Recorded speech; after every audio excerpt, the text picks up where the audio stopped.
Hello students, good morning, good afternoon and good evening. आज फिर मैं आपके लिए 10th class mathematics real number लाया हूँ। Exercise 1.2 question number 3। तो क्वेश्चन नंबर 3 में जैसा दिया है, हमें फाइंड करना है एलसीएम एंड एचसीएफ। तो आपने बहुत बार एलसीएम और एचसीएफ पढ़ रखा होगा। 2 नंबर का तो अक्सर आपने निकाला होगा। बस फर्क क्या है, यहाँ पर 3 नंबर का दे रखा है। तो 3 नंबर का भी एलसीएम और एचसीएफ निकालने के लिए आप सिंपल फैक्टराइजेशन मेथड कर सकते हो।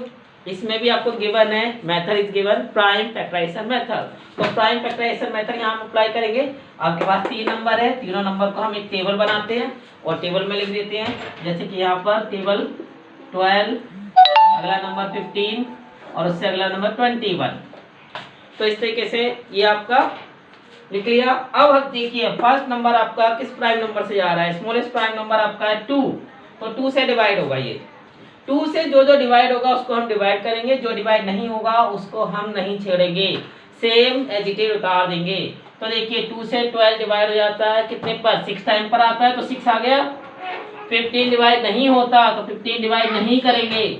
ऐसी 21 भी 2 की टेबल में नहीं होता तो नहीं करेंगे। जो होता है उसी को डिवाइड करेंगे, जो नहीं होता उसको नहीं करेंगे।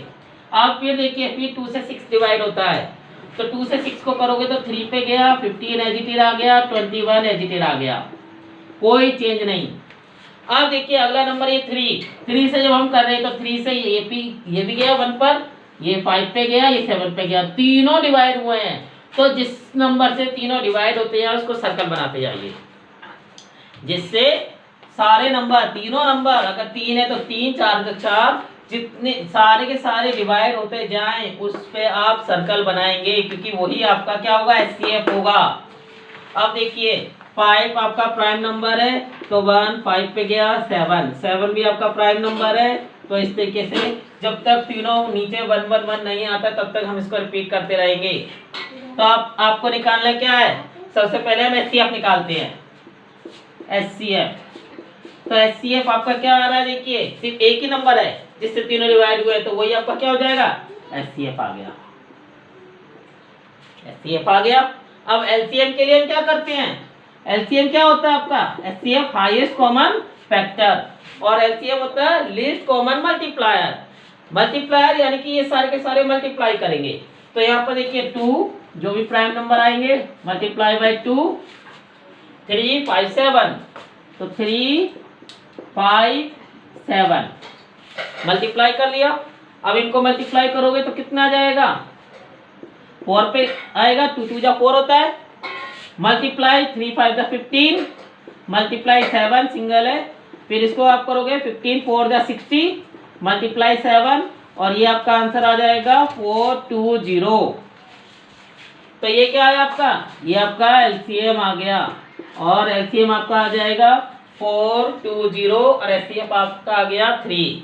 और इस तरीके से आप एलसीएम और एचसीएफ सिर्फ छोटी सी कैलकुलेशन से एक सिंगल टेबल से कर सकते हैं। अब आइए क्वेश्चन नंबर 4 पे आते हैं। क्वेश्चन नंबर 4 में सबसे पहले हम देखेंगे कि आपको गिवन क्या है और फाइंड क्या करना है। तो यहाँ पर हम गिवन में देखते हैं, गिवन आपको एचसीएफ गिवन है, 2 नंबर गिवन है, एचसीएफ गिवन है, और एलसीएम फाइंड आउट करना है। तो आपने क्वेश्चन नंबर 2 में एक फॉर्मूला पढ़ा था कि LCM multiply by HCF is equal to product of 2 numbers. तो वही फॉर्मूला हम लोग यहाँ पर यूज कर लेंगे और उससे इजीली हम लोग कैलकुलेट कर सकते हैं इसको। तो यहाँ पर आप देखिए क्या आएगा, यहाँ पे n1 पहला नंबर मान लिया 306, n2 दूसरा नंबर 657, और फॉर्मूला हमने लिख लिया LCM multiply by HCF is equal to n1 multiply by n2। ये आपका फॉर्मूला आ गया। तो देखिए एलसीएम आपको नहीं पता, निकालना है, तो एलसीएम आपको फाइंड आउट करना है। एचसीएफ आपको गिवन है कितना, 9, तो 9 लिख लिया, और n1 n2 आपका 306 है और ये 657। यहाँ पर ये मल्टीप्लाई में जब राइट में जाता है तो आपको पता है मल्टीप्लाई वाला डिवाइड में जाता है, डिवाइड वाला मल्टीप्लाई में, प्लस वाला माइनस में, माइनस वाला प्लस में। यानी कि सिंपल आप एलसीएम इज इक्वल टू जब आप निकालेंगे तो क्या जाएगा, 306 मल्टीप्लाई बाय 657 डिवाइड बाय 9। तो 9 से जब इसको डिवाइड करेंगे तो कितना आ जाएगा? 9 की टेबल में देखिए, या तो इसको डिवाइड कर लो, तो 9 की टेबल में जब आप निकालेंगे 9 6 जा 54, 9 7 जा 63, तो यहाँ पे 7 टाइम पे गया। फिर 9 7 जा 63 कितना बचा? 2 बचा। इधर आएगा तो 27, तो कितना बचा? 9 3 जा 27। अब आप सीधा सीधा मल्टीप्लाई करेंगे, 306 मल्टीप्लाई बाई 73, यहाँ पे मल्टीप्लाई कर लो, रफी आपका 306 मल्टीप्लाई बाई 73, जब आप करेंगे 6 3 जा 18, 3 3 जा 9, 7 6 जा 42 और 7 3 जा 21, आपका आ जाएगा 8 3 और ये 3, यहाँ पे 2 2, और आपका आंसर आ जाएगा 2 2 3 3 8, और ये क्या है आपका? एलसीएम। और इस तरीके से एलसीएम हम फाइंड आउट कर सकते हैं। ठीक है, अब हम आते हैं क्वेश्चन नंबर 5।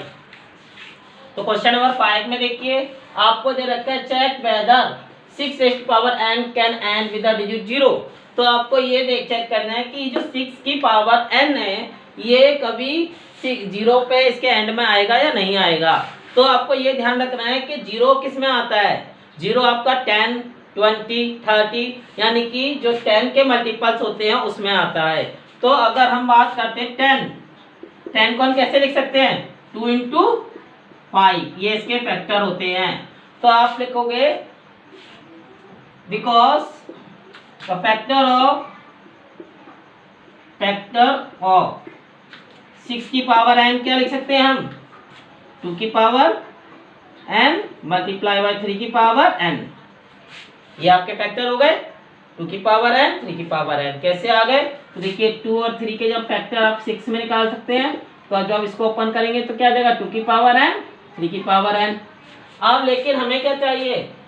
एक नंबर 0 पे डिवाइड होने के लिए, 0 पे एंड होने के लिए आपका 2 और 5 की फैक्टर में आना चाहिए।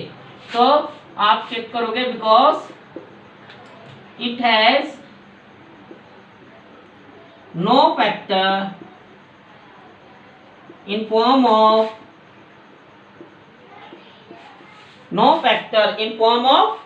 क्या? 2 की पावर में तो है, 5 की पावर n, 5 की पावर n में नहीं है, तो ये क्या हो जाएगा?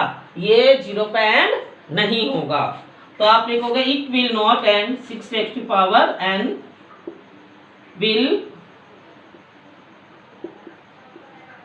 नॉट एंड विद डिजिट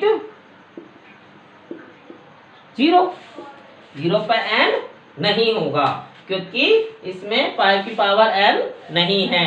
तो इस तरीके से हमने प्रूफ कर दिया, क्योंकि ये चेक कर लिया कि 6 की पावर n 0 पे n नहीं होगा। बस यही आपको करना था। ठीक है, क्वेश्चन नंबर 6 पे आते हैं। 6 में क्या है? एक्सप्लेन बाय, एक नंबर गिवन हुआ है 7 into 11 into 13 and 6 multiply 7 multiply 5 multiply 4 3 2 multiply 1 plus 5 are composite number. तो कंपोजिट नंबर क्या होते हैं? कंपोजिट नंबर आपके होते हैं जिसके 2 से ज़्यादा फैक्टर होते हैं। कंपोजिट नंबर क्या होते हैं? अ नंबर हैविंग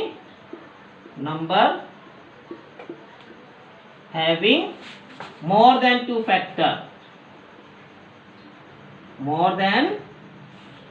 factor, जिसके 2 से ज्यादा फैक्टर होते हैं। तो हमें चेक करना है कि 2 से ज्यादा फैक्टर है या नहीं है। तो पहले हम ये लेते हैं, हमारा दे रखा है इसमें 7 11 13। तो देखिए नंबर आपका हो जाएगा n1 हमने मान लिया, 7 मल्टीप्लाई 11 मल्टीप्लाई 13 प्लस 13। अब देखिए ये प्लस के बाद सिंगल है नंबर है, तो यहाँ पर आप इसमें मल्टीप्लाई 1 कर देंगे क्योंकि बाय डिफॉल्ट हर नंबर के साथ मल्टीप्लाई 1 होता है। तो इसमें देखिए 13 13 दोनों में ही है, तो जो दोनों में नंबर होता है उसको हम ब्रैकेट के बाहर रख लेते हैं, डिस्ट्रीब्यूटिव प्रॉपर्टी होती है।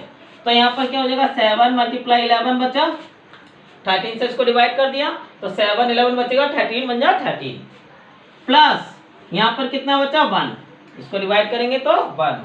अब देखिए ये हो गया 13, ये आपका 77 प्लस 1 और यहाँ डिफॉल्ट में मल्टीप्लाई 1 डाल दिया। अब यहाँ पे देखिए 13 मल्टीप्लाई 77 प्लस 1 78 मल्टीप्लाई 1, तो कितने फैक्टर आए आपके यहाँ पर? 3 फैक्टर आ गए, मोर देन 2 फैक्टर है, तो ये कैसा हो गया?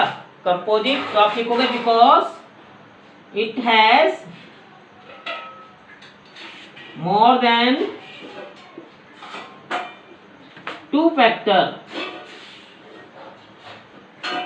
मोर देन 2 फैक्टर है तो it is a composite number.